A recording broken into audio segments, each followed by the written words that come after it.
मन सुन्न करणारी आणि माणुसकीला काळीमा. भोर तालुक्यातील घटनेवरून सुप्रिया सुळे संतापल्या.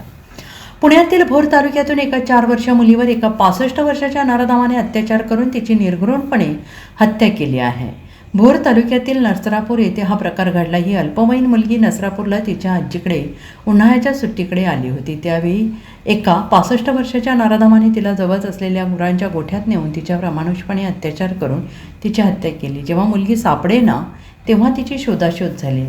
तेव्हा मुलगी जनावरांच्या गोठ्यात मृत अवस्थेत सापडली आणि या घटनेनंतर गावकऱ्यांनी संशयित व्यक्तीला पकडले असून पोलिसांनी त्याला ताब्यात घेतलं आहे. या घटनेनंतर काल शुक्रवारी रात्री नसरापूर येथील वातावरण तापले होते. गावकऱ्यांनी या घटनेनंतर संताप व्यक्त केला. या घटनेबाबत शुक्रवार राष्ट्रवादी काँग्रेस शरदचंद्र पवार पक्षाच्या नेत्या आणि खासदार सुप्रिया सुळे यांनी संताप व्यक्त केला. सुप्रिया सुळेंनी सोशल मीडियावर पोस्ट करत म्हटले, नसरापूर तालुका भोर येथे एका नराधमाने 4 वर्षाच्या बालिकेवर अत्याचार करून तिचा खून केला आणि ही घटना अतिशय संतापजनक, मन सुन्न करणारी आणि माणुसकीला काळीमा फासणारी आहे. सदर आरोपीला कठोरात कठोर शिक्षा झालीच पाहिजे अशी आमची भूमिका आहे. माझी मुख्यमंत्री महोदयांना विनंती आहे की कृपया आपण गृह खात्याला आदेश देऊन या गुन्ह्याचा जलद तपास करण्याच्या सूचना कराव्यात. तसेच हा खटला फास्ट ट्रॅकवर चालवून गुन्हेगाराला कठोर शिक्षा झालीच पाहिजे अशी आमची मागणी आहे. या घटनेत मृत्युमुखी पडलेल्या बालिकेला भावपूर्ण श्रद्धांजली. माझं जे गिल आहेत SP यांच्याशी बोलणं झालंय. काल रात्री 3-4 वेळा झालं, आज सकाळपासून 3-4 वेळा झालं. आणि जी विकृती म्हणजे दुर्दैव आहे की महाराष्ट्रामध्ये एकीकडे आपण महाराष्ट्र दिन साजरा करत होतो आणि दुसरीकडे अशी ही बातमी आलेली आहे. या नराधामाला फास्ट ट्रॅक कोर्टमधून तातडीने फाशी झाली पाहिजे ही आमची सगळ्यांचीच मागणी आहे.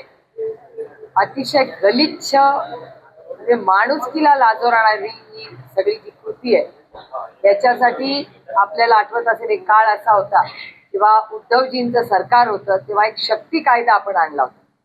तो पासही महाराष्ट्र सरकारने एक मताने केला होता. तो दिल्लीला पाठवला पण दिल्लीला तो भारत सरकारने चर्चेलाही आणलेला नाही.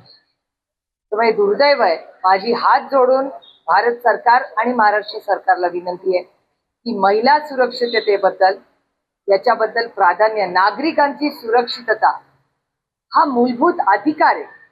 त्यातून या चिमुकलीवर जे झालेलं आहे 3-4 महत्वाच्या गोष्टी मी मागेही माननीय मुख्यमंत्र्यांना अतिशय विनम्रपणे विनंती करतो. राजकारण होत राहिलो, हा राजकारण करायची ही वेळही नाही. मी हात जोडून महाराष्ट्राच्या माननीय मुख्यमंत्र्यांना विनम्र विनंती करते की आमच्या नसरापूरला इथे एक पोलीस चौकी, या पोलीस चौकीमध्ये पोलीस यंत्रणा अपेक्षित अशी नाही. त्याच्यानंतर पेट्रोलिंग सातत्याने आम्ही म्हणतोय महिला पोलिसांचं पेट्रोलिंग वाढवा. महाराष्ट्रामध्ये जे महिला सुरक्षितता किंवा महिला न्याय देण्यासाठी जी यंत्रणा होती त्याला आज अध्यक्ष नाही आणि मग न्याय मागण्यासाठी जायचं कुठे. पण ही बाजू असतानाही मी माननीय पोलीस यंत्रणेचे, माननीय मुख्यमंत्री, माननीय SP पुणे जिल्ह्याचे यांचे मनपूर्वक आभारी मानतो.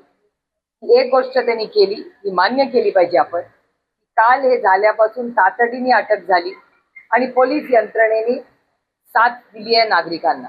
पण ह्याच्यात आम्ही समाधानी नाही. याचं कारण असं, ज्या क्रूर पद्धतीने ही हत्या झाली या घटना कुठेही होता कामा नये. आणि महत्वाचा प्रश्न आहे की हा या माणसाच्या नराधामाचा 3रा गुन्हा होता. मग जर 3रा गुन्हा आहे तर पहिल्या गुन्ह्यामध्ये त्याला बेल कशी मिळाली? दुसऱ्या कृती, गलिच्छ कृती केल्यावर बेल कशी मिळाली? आमची लेक एवढी गोड चिमुरडी, आमची लाडकी, तिची हत्या होईस्तोवर थांबलं होतं का महाराष्ट्राचं सरकार? काल पोलिसांनी अतिशय यंत्रणा लावली, पण हीच यंत्रणा जर पहिल्याच गुन्ह्यानंतर या नराधामाला फाशी मिळाली असती तर पुढच्या 2 महाराष्ट्राच्या लेखी वाचल्या नसत्या का? त्यामुळे मला महाराष्ट्र सरकारला हात जोडून विनंती करायची आहे की आम्हाला फास्ट ट्रॅक कोर्ट हवाय आणि या नराधामाला तातडीने फाशीची शिक्षा ही झालीच पाहिजे. आणि महाराष्ट्राने प्राधान्य सुरू करा आणि देशाला दाखवा की जर महाराष्ट्रात कुठल्याही महिलेशी किंवा कुठल्याही नागरिकाशी अशी गलिच्छ कृती कोणी केली तर त्याला तातडीने फाशीची शिक्षा हे राज्य देईल.